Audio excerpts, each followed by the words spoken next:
कृष्ण भगवान की जन्म कथा। भगवान श्री कृष्ण विष्णु के अवतार हैं। माना जाता है कि जब धरती दुष्टों के बढ़ते अत्याचारों से परेशान हो गई तो भगवान विष्णु के पास पहुंची।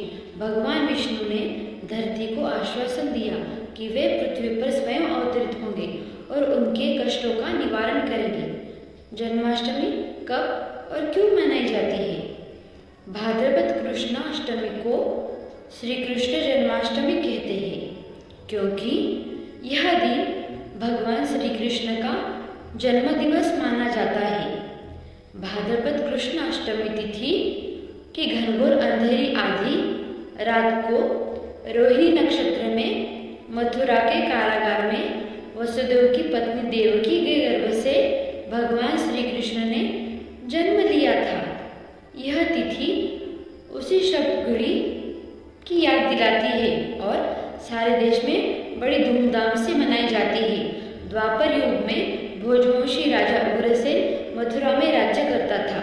उसके आतताई पुत्र कंस ने उसे गद्दी से उतार दिया और स्वयं मथुरा का राजा बन बैठा। कंस की एक बहन देवकी थी, जिसका विवाह वसुदेव नाम के वंशी सरदार से हुआ था। एक समय कंस अपनी बहन देवकी को उसके ससुराल पहुंचाने जा रहा था। रास्ते में आकाशवाणी हुई, हे कंस, जिस देवकी को तू बड़े प्रेम से ले जा रहा है उसी में तेरा काल बसता है। इसके गर्भ से उत्पन्न 8वां बालक तेरा वध करेगा। यह सुनकर कंस वसुदेव को मारने के लिए उद्यत हुआ। तब देवकी ने उससे विनयपूर्वक कहा, मेरे गर्भ से जो संतान होगी उसे मैं तुम्हारे सामने ला दूंगी। बहनों को मारने से क्या लाभ है? कंस ने देवकी की बात मान ली और मथुरा वापस चला आया। उसने वसुदेव और देवकी को कारागृह में डाल दिया, परंतु उसने अपने पिता समेत देवकी और वासुदेव को कारागार में डाल दिया। इसी बीच नारद मुनि ने कंस से भेंट की और उसे और विचलित कर दिया कि क्या पता कौन सी संतान उसके विनाश का कारण बने। यह सुनते ही कंस ने यह तय कर लिया कि वह देवकी और वासुदेव की सभी संतानों को मार डालेगा। वसुदेव देवकी के एक एक करके 7 बच्चे हुए और 7 को जन्म लेते ही कंस ने मार डाला। अब 8वां बच्चा होने वाला था। कारागार में उन पर कड़े पहरे बैठा दिए गए। उसी समय नंद की पत्नी यशोदा को भी बच्चा होने वाला था।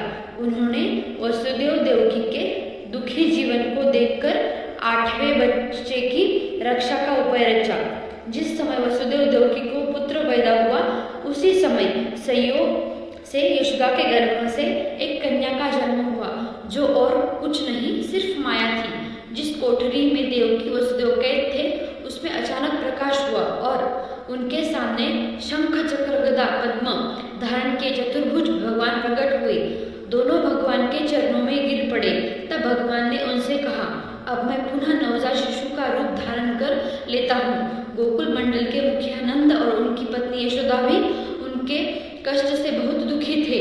देवकी और वसुदेव के 7वें पुत्र को वासुदेव की दूसरी पत्नी रोहिणी के गर्भ में स्थानांतरित किया गया। यह भी भगवान विष्णु की माया थी। रोहिणी नंद और यशोदा के साथ ही वृंदावन में रहती थी। उस बच्चे के बाद में बलराम के नाम से जाना गया। बलराम को शेषनाग का अवतार माना जाता है। उधर वृंदावन में यशोदा भी गर्भ से थी। तुम मुझे इसी समय अपने मित्र नंद जी के घर वृंदावन में भेज आओ और उनके यहाँ जो कन्या जन्मी है उसे लाकर कंस के हवाले कर दो। इस समय वातावरण अनुकूल नहीं है, फिर भी तुम चिंता न करो। जागते हुए पहरेदार सो जाएंगे। कारागृह के फाटक अपने आप खुल जाएंगे और उफनती अथाह यमुना तुमको पार जाने का मार्ग दे देगी। उसी समय वसुदेव नवजात शिशु रूप श्री कृष्ण को सूप में रखकर कारागृह से निकल पड़े और अथाह यमुना को पार कर नंद जी के घर पहुंचे। वासुदेव ने वैसा ही किया जैसा उन्हें भगवान विष्णु ने करने को कहा था।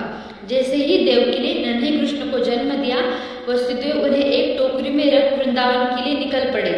वह दिन अलौकिक था। सारे कारागार के पहरेदार सो रहे थे। यमुना नदी में भयंकर तूफान था। जो ही वासुदेव यमुना को पार करने लगे, नदी ने उन्हें रास्ता दे दिया। उस तूफान और बारिश के बीच नन्हे कृष्ण की रक्षा के लिए शेषनाग भी पहुंच गए। वह दृश्य अत्यंत अद्भुत था। भगवान स्वयं पृथ्वी पर आए थे दुष्टों के दमन के लिए। वह उन्होंने नवजात शिशु को यशोदा के साथ सुला दिया और कन्या को लेकर मथुरा आ गए। कारागृह के फाटक पूर्ववत बंद हो गए। अब कंस को सूचना मिली कि वसुदेव देवकी को बच्चा पैदा हुआ है। उसने बंदी गृह में जाकर देवकी के हाथ से नवजात कन्या को छीनकर पृथ्वी पर पटक देना चाहा, परंतु वह कन्या आकाश में उड़ गई और वहां से कहा, अरे मूर्ख, मुझे मारने से क्या होगा? तुझे मारने वाला तो वृंदावन में जा पहुंचा है। वह जल्द ही तुझे तेरे पापों का दंड देगा। तेरा अंत अब समीप है। यह सुनकर कंस को बहुत गुस्सा आया और उसने वृंदावन के सभी नवजात बच्चों को मारने के लिए कई दैत्य भेजे। वृंदावन भी उसके अत्याचारों से अछूता न रहा। कृष्ण के वध के लिए कंस ने पूतना राक्षसी को भेजा। कंस ने कृष्ण के वध के लिए पूतना राक्षसी को भेजा। पूतना ने एक सुंदर स्त्री का रूप धारण कर लिया। वह कृष्ण को गोद में लेकर घर से थोड़ी दूर निकल आई। जैसे ही उसने नन्हे कृष्ण को स्तनपान कराया, वह दर्द से करहाने लगी और बचाओ बचाओ चीखने लगी। जब तक गांव वाले वहां पहुंचे, पूतना का वध हो चुका था। नन्हे कृष्ण की उस लीला को कोई भी नहीं समझ पाया था। उन्हें सब एक नन्हे बालक के स्वरूप में ही देखते थे। लोगों को यह कभी लगा ही नहीं कि वह नन्हा सा बालक एक राक्षसी का संहार भी कर सकता है।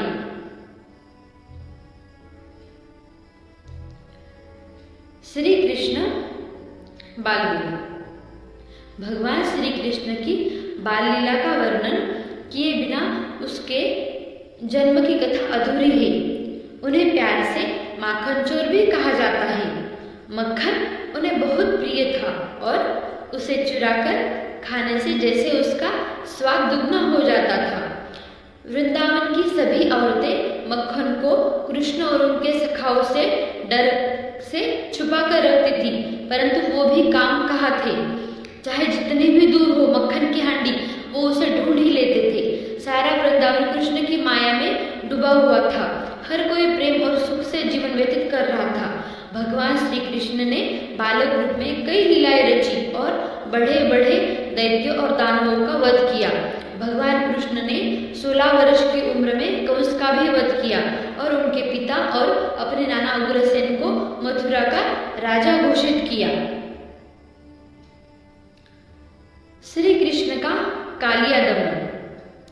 इसी तरह खेलते और गाय चराते चराते कृष्ण की बांसुरी की तान सुनते हुए ही दिन गुजरने लगे। इसी बीच खेल ही खेल में एक दिन कृष्ण की गेंद यमुना में गिर गई। यमुना का पानी उसमें स्थित नाग के विष से काला हो चुका था। गेंद की तलाश में कृष्ण ने यमुना में छलांग लगा दी। यह देख उनके सभी सखा भयभीत हो उठे। कालिया नामक उस नाग ने अपने 110 फणों से कृष्ण पर वार किया। कृष्ण ने विराट रूप धारण कर उसके फन के ऊपर मानो सारी पृथ्वी का भार रख दिया। जब कृष्ण उसे मारने ही वाले थे तो नाग की पत्नियों ने कृष्ण से उन्हें छोड़ने की विनती की।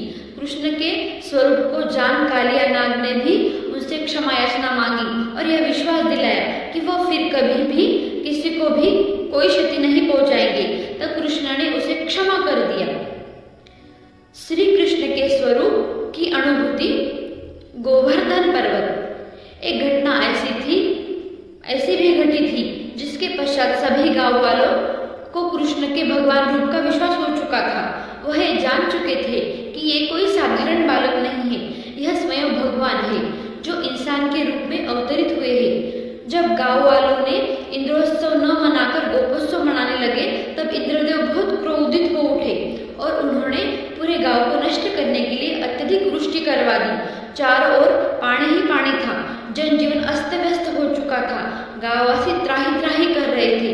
तब कृष्ण ने गोवर्धन पर्वत को एक उंगली में उठा लिया और सभी गांववासियों को उसके नीचे शरण दी। यह देख इंद्रदेव को भी अपनी भूल पर पश्चाताप हुआ और उन्होंने श्री कृष्ण से क्षमा मांगी। गांववासियों ने कृष्ण को भगवान रूप में अनुभव किया। भगवान श्री कृष्ण की हर लीला रोमांचक है और इस बात का विश्वास दिलाती है। जब जब दुष्टों ने अपने अत्याचारों से पृथ्वी पर सुख और शांति का विनाश किया, तब तब ईश्वर पृथ्वी पर अवतरित हुए हैं और उन्होंने दुष्टों का संहार किया है। भगवान श्री कृष्ण की लीला का व्याख्यान अंतरात्मा में एक परम आनंद की अनुभूति कराता है। श्री कृष्ण की वाणी को भगवद गीता में पिरोया गया ताकि युगों युगों तक ये हमें हमारे कठिन समय में मार्गदर्शन करे। उनकी रचित भगवद गीता हमेशा ही मनुष्य का मार्गदर्शन कराती आई है। गीता में व्यक्त हर बात अनमोल है। अगर मनुष्य इसका पालन करने लगे तो उसका जीवन सार्थक है। आज भी अगर हम खुद को किसी सवाल से घिरा पाए या हमें ये न समझ आए कि क्या सही है और क्या गलत, तो हम भगवद गीता में अपने सवालों के जवाब ढूंढ सकते हैं। फल की अभिलाषा छोड़कर कर्म करने वाला पुरुष ही अपने जीवन को सफल बनाता है।